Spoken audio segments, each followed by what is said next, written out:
Hey guys, what's up? Welcome back here to today's edition of Intuitive Angling, and hope you guys are doing well and having a good day, and much appreciated you making some time out of your busy schedule to visit with me a little bit. Really appreciate that. Guys, today I sort of want to have a wide-ranging discussion from my perspective and my point of view on the state of bass fishing as we see it, as we find it right now in 2025. I think it's really important to do this occasionally to sort of get everybody on the same page and sort of get grounded, in some of the good things and the bad things that we're experiencing in our sport that we love. Because man, if you're watching this, channel, my YouTube channel, you're like me, you love bass fishing, and we all want what is the best for it. Some of us have different ideas what that is, but I sort of wanted to take some time here from my experience and point of view about some of the things that we really need to pay attention to that really sort of just threatens the sport that we love, and some things that are really good right now. So we're going to get into that in today's video, and definitely get curious to get your guys' feedback on that as well. Also, guys, before we get started, just a couple quick housekeeping tips. Just want to invite everybody to please consider hitting that subscribe button here at Intuitive Angling. We're really marching hard to get to that 150,000 subscriber mark. We're almost there. And also, guys, anyone interested in booking an on-the-water lesson with me, just go to my Facebook page, Randy Blaukat Professional Angler, and shoot me a private message. And one final thing, guys, I wanted to show you one of my favorite Maytime fishing lures over the past couple of years. This is that Megabass Vatalion swim bait. Guys, this thing looks exactly like a perch or a bluegill or something like this. It's a power fishing bait. You reel it through the water just like you would a crankbait or a swim bait or spinner bait. And you can take this thing and throw it against targets like the edge of boat docks and grass beds and alongside a lay down tree, and just reel it just a couple inches under the water. Guys, those bass will just come up and annihilate this thing. So I'll put my Megabass Vatalion link in my description in this video, my Tackle Warehouse link, if you guys would like to pick one up through that link. It's a good way to get you some good baits and help the channel out too. Really appreciate it. Okay, now one of the things that I want to get off, right off front, right off the bat, is anytime I do a video like this, it's like, oh, Randy's just being negative again. Do you have anything good to say about the sport? All you do is complain and whine. I hear that every single time. But the thing about that, guys, is when you're trying to ensure the sustainability of our sport or anything that you love out there, you cannot stick your head in the sand and just say everything's roses and unicorns, because it's not. You got to be able to acknowledge the reality of the situation in order to affect change for the positive. And there's a bunch of dudes out there that confuse what they think is negativity when in reality it's trying to affect change for the positive. So what I'm trying to do in this video is I'm trying to bring to light some of the things that I think that are really challenging our sport, that we have to really, really wake up to and do something about, and maybe talk about some good things as well. So we'll get into that in today's video. And I want to talk about specifically right now what is going on in the fishing industry that is, going to impact the anglers moving forward. Okay, now the first thing in the news, guys, is anytime that you're dealing with anything in life, political legislation has a huge impact on our lives on every single level. Most people are disengaged with that a little bit, but if you pay attention closely, like I do, the political legislations that are put forth and passed or not passed, they affect our lives on every level. Bass fishing is no different. So one of the things right now that we're dealing with that's going to have an impact on the sport over the next 6 months is the tariff situation with all, these tariffs that are being placed on countries around the world. Guys, this is going to significantly cost bass fishermen more to compete or to buy tackle or whatever. When you're talking about like aluminum tariffs, price of boats are going to go up, price of fishing reels are going to go up, a lot of different components are going up. A ton of the components that are used in bass fishing lures and terminal tackle and everything are made from different parts of the country. All of those prices are going to go up. They're going to get passed on to the consumer.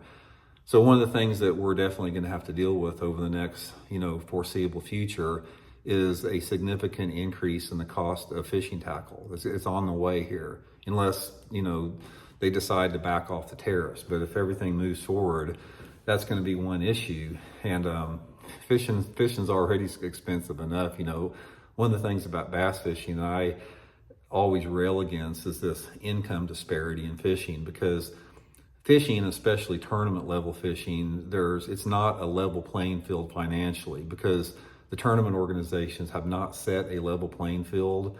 They basically they allow certain anglers that are financially affluent to compete on the same level as anglers that struggle financially. So this whole thing about the increased fishing costs is not a good thing for our sport, whatsoever. Along the same lines with that legislation that affects bass fishing is a lot of the environmental deregulation that we've seen over the past couple months. If you're paying attention to it, there's been a tremendous amount of environmental safeguard deregulation that is going to directly affect our water and air quality, especially our water quality. I just saw today that they are proposing on opening up federally protected waters around the country, very, very sensitive fishery habitat to commercial fishing, which is a terrible thing. We know they've opened up a bunch of federal lands to logging. They've relaxed some of the pollution and emission standards that we have that's going to increase the amount of mercury contamination to our waters. This is what we're dealing with 2025. And one of the things that you can do as an angler to make your concern known is contact or write your congresspeople or senators or even the White House. Let them know your opposition to these environmental deregulation laws that are going to affect the water quality that we have. Because when you talk about a reduction in the water quality, you're talking about it affects the entire food chain, because not one thing is affected. It's like when you're dealing with pollutants and different type of environmental contaminants that are added to the waters, when you deregulate, you're talking about the food chain's affected, from the algae to the zooplankton to the minnows and small fish to the other creatures on the water. Everything's interconnected. So that is one thing that we have really got to be concerned about in 2025, because we've never seen an attack on our environmental safeguards like we have until here recently. Okay, the next thing with that, guys, is you can't talk about the state of bass fishing in 2025 without talking about forward-facing sonar. I know you guys get tired of hearing it. We talk about it a ton on this channel, but I equate the same thing. You guys heard me talking about this. If NASA said tomorrow that we've got a mile-wide asteroid headed to the planet that's going to impact Earth in a year from now, you're not going to ignore that. You're going to be talking about it every single day. And I equate forward-facing sonar and the dangers, everything that comes with it, to that be an equivalent of an asteroid hitting the bass fishing world. That's sort of what it is. We've talked about this over and over and over again. Now, this is one of the bright areas that I'll mention as far as the state of the sport in 2025, is we've seen a tremendous pushback against forward-facing sonar over the last 6 months. To be honest with you guys, last summer I was I was in a state where I didn't know if we were going to get past this or not, because there was so much money being thrown at it from the electronic companies. Money and power and greed, they destroy so much of our society, and bass fishing is no different. But there's been such a huge outrage against forward-facing sonar by the angling community, both competitive and recreational, that we're starting to exert pressure on agencies and the tournament organizations to make major changes. Look forward over the next year for more limitations and maybe even getting rid of it in some situations, like we've seen, of forward-facing sonar and that technology in our fishing. Because make no mistake about it, guys, we have seen a direct correlation in the degradation of the quality of our fisheries around the country over the past 3 years, specifically due to forward-facing sonar. I don't care if it's muskie fishing, if it's crappie fishing, if it's bass fishing, if it's barramundi fishing, if it's the cod fishing, whatever it is. We've seen a huge impact that it's affecting our fisheries on a lot of different levels, both obvious and inobvious. And keep the pressure on. That's the whole thing about it. Is we're in a sort of a weird place with that, because what happens is when you have these electronic companies that go to the tournament organizations and say, you guys name your price, what it's going to cost for you to keep forward-facing sonar legal in your tournaments. You're dealing with this greed and this corruption in terms of money corrupts everything. When you interject money into any situation, we've seen politics is a prime example, guys. Money has corrupted politics like we've never seen before. It's like, and every aspect of life it does. Anytime that you're dealing with shady behavior or corruption, follow the money, because it's always about money, and it's the same with forward-facing sonar and the legality of it in tournaments. It's all about money, but we're making inroads with that. And one of the things about that is don't ever lose hope on this, because when you talk about railing against forward-facing sonar technology and other technological advancements, realize that you are fighting the good fight, and don't ever let anyone tell you anything otherwise. Eventually, we're going to get past this. We're going to look back, 10 or 20 years from now, and we're going to say, what the hell were we doing in, 2020 to 2025 or 2026? Why did we allow this destructive technology to influence our sport? So just keep the pressure on with that. Next thing, guys, when you're talking about the state of the sport in 2025, you can't deny fishing pressure. Fishing pressure is more intense right now than it ever has been, and it continues to get that way simply because our population's exploding around the world. More people want to fish, more people want that connection with nature, they desire and they crave that. And as the sport gets more popular, guys, it is very important to realize that you can love something to death. And we have worked so long for so many years to, quote, try to grow the sport. You hear that all the time.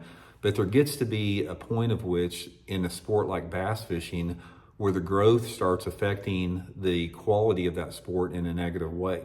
So we're at that level right now, guys. The fishing pressure is more intense than we've ever seen it. We've seen how the fish react to that. The fishing is getting tougher and tougher.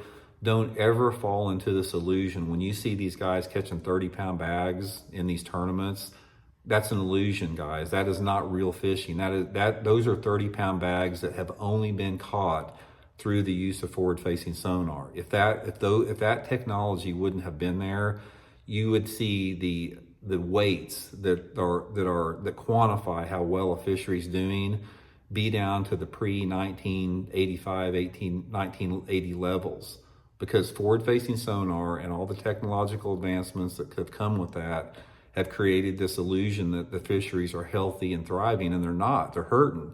And all you have to do, guys, is go out fishing one day, turn your electronics off. This is how you'll tell how good a fishery is. Go out one day, turn your electronics off, and take the traditional bass fishing lures with you. A jig, a plastic worm, a spinnerbait, and a crankbait with no electronics. You go to the lake that you fish all the time and you see how well you do versus when you have every piece of tackle known to man and all your electronic technology. That'll wake you up to the reality of the situation real quick on that. So those are the big ones right there. That's the big state of the sport that we're in right now. Now the good thing, I want to wrap this thing with on a positive note. The positive note that we have in 2025 and that we will always have is the connection and the healing and the therapeutic aspect of fishing and being outside. It's like you can't ever take that for granted. It's like one of the reasons that parks across the country, I don't care if it's a city park like Central Park in New York or a park in your hometown or a national park, one of the reasons that people gravitate towards parks is there's a semblance or there's a little bit of that connection of nature that we need and we crave on a primal level as human beings. We are animals just like any other animal on this planet, and that's who we are. This connection with the earth and the connection with the land and the air and the water, that's an integral part of who we are on the inside. And that's why people gravitate towards natural areas like parks. And that is the therapeutic, just the incredible benefit of fishing is that gets you out in nature. It gets that sun and that wind on your face and the rain on your face and just the smells of nature and the sounds of nature and the energy and the presence of being out in wild places to some extent. Even though they may not be wild, there still is a resemblance to it. And that's always going to be there. And that's one of the things that we have to protect. And that's one of the reasons I am extremely critical about anyone in position of power, especially administrations in positions of power in this country, whoever they are, whoever they have been or what they will be, is that we have got the responsibility to maintain and protect the sustainability of our environment for future generations. And we're doing a suck job of it right now. When you try to dismantle and undermine and cut the teeth and take the teeth out of agencies like the EPA and environmental protection, different agencies out there, you're basically slitting your own throat, because Earth will spit us up and chew us out in a second. We don't protect the Earth for the Earth's sake. We protect the Earth for us and the creatures on it. That's why we do it. And a lot of people have this really warped sense of a viewpoint on what that is, and they try to quantify it, through some type of political affiliation, and it's not. We have got to have a healthy, vibrant planet to sustain and live on. And the idea of us going over and colonizing Mars because we screwed up our own planet is complete bullshit. It's like, why in the world would we want to go to some other planet that doesn't even have oxygen on it, because we've been so greedy and stupid and ignorant that we pollute and destroy and overpopulate our own planet that we're on. So anyway, guys, that's just some of my viewpoint on the state of the sport in 2025. I'm not going to sugarcoat it. It's not in a good place right now. There are some positives to it, and there always is going to be some positive to it. But when you're talking about the things that directly threaten the sustainability and the vibrancy and the just the level of what our sport is, that's some of the main things that we have up against us right now. And don't be one of those people that ignore reality and stick your head in the sand and like I said, try to paint everything that's rainbows and unicorns, because it's not. If we acknowledge the situation and we use critical thinking skills and we put science behind us and we do the right thing that is motivated by doing the right thing and not by money, then we'll pass this planet off, and bass fishing and the whole sport of bass fishing to that next generation better than we found it. But we're on a road right now where we're not. We're going to hand this sport off. If we continue down the same road that we're heading right now about, throwing our environmental safeguards out the window and all this type of stuff, we're going to hand the sport off worse than we found it when we had it. So anyway, guys, hope you enjoyed the video and appreciate you tuning in. We'll talk later.